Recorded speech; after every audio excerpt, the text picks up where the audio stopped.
Колку и да е тешко да се замисли, вистина е, Јагуар престана да ги продава своите автомобили во Велика Британија.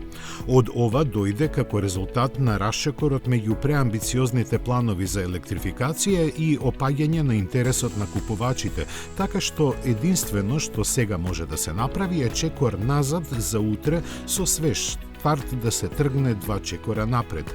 Имено, стратегијата за развој представена пред 4 години предвидуваше Јагуар да стане целосно електрична марка од идната 2025 година.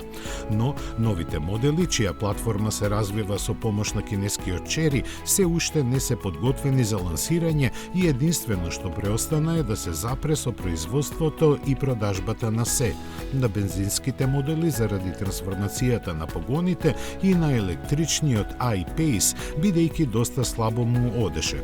Според податоците за работење, Јагуар лани на глобално ниво има пласирано 64.000 возила, што е скоро 3 пати помалку од 2018-та.